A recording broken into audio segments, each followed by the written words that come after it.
Alright, so Super Saiyan Diclonius has requested from Epic Cell General Grievous, the reboot that ruined everything.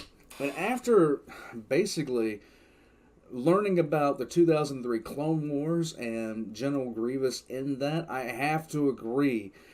The General Grievous we got in canon was painful as far as how, he just wasn't threatening. He wasn't, in my opinion, a good villain. But the one that was supposed to be there, now that was a terrifying monstrosity. I get why in some ways they took it out, but I wish they would have left it in. And the reason why I get why they took him out was because, holy God, how do you rationalize how terrifying that creature would have been to your kids? In any case, we're going to check this out. Here we go.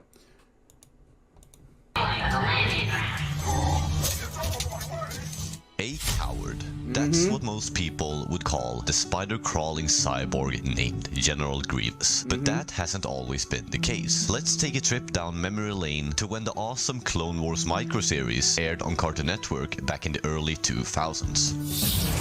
Ow.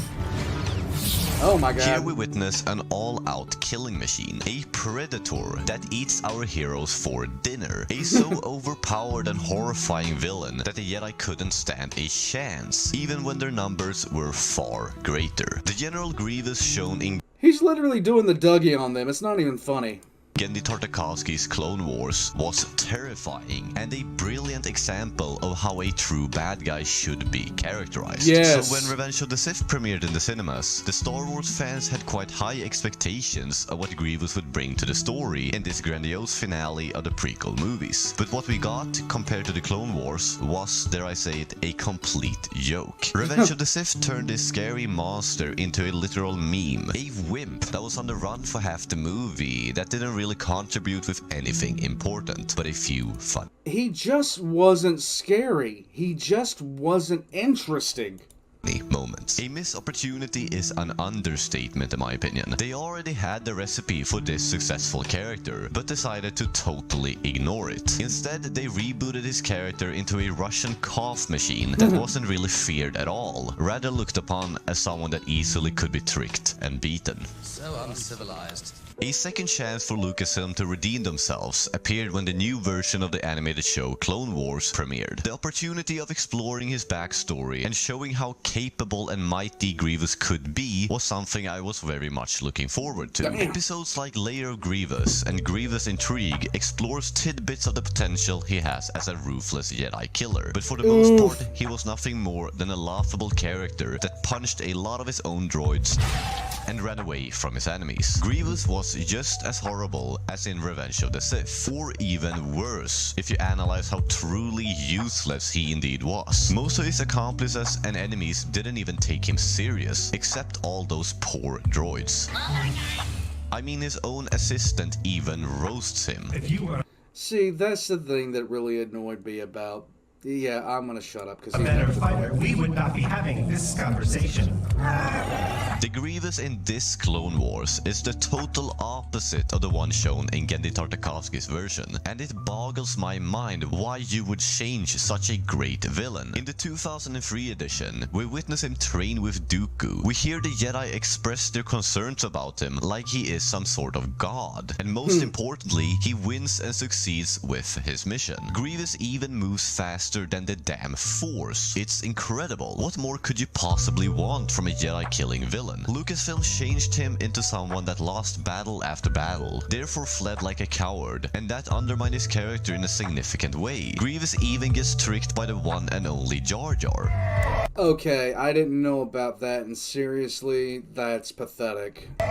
There is no turning back from something like that. The difference is absurd and extremely annoying for us old school fans, because we knew what spectacular things he could deliver if the strings were let loose. There is an explanation to all of this, and surprisingly, George Lucas is the person to blame. Anakin Skywalker slash Darth Vader, as we all know, is the heart of the Star Wars saga, and especially Revenge of the Sith. George thought Genndy Tartakovsky's Grievous would be too similar to Darth Vader, and therefore steal the spotlight, and that's why he retconned him. He didn't want Grievous to be the... See, like, I cannot agree with that, because the power of your villain, the power of the protagonist is determined by the power of the villain. And if the villain is worthless, then I don't care about the story. Which is why I couldn't have given a shit less about the last trilogy, because, like, legitimately, they screwed up the villains. This horrifying Jedi killer, that was something the character of Vader would be known as. So Grievous returned to the screens with a whole new backstory and a completely different mentality. I totally disagree with this decision, and it's quite bitter to see such a phenomenal villain being totally wasted. Grievous was a unique character in Star Wars that could have been and should have been so much more. His horror-inspired introduction in the Clone Wars microseries will always be close to my heart, and to me, the legitimate General Grievous. Thank you for watching. Press the like button and subscribe if you enjoy the content, and may the Force be with you. How dare you barge into my private residence? Who do you think you are? This is one of those situations, seriously, your protagonist has to have a villain that makes them better. Of course, you know, Darth Sidious was an amazing villain. Don't get me wrong. He was an amazing mental and psychological villain. Not necessarily a physical one. And I was happy that he didn't just zone the living hell out of Mace Windu. That was mainly due to Vapad. But at the same time, I was happy he didn't just own the living hell out of him. The Revenge of the Sith needed a physical villain. And Grievous could have been that physical villain. But he was a joke. And that has always...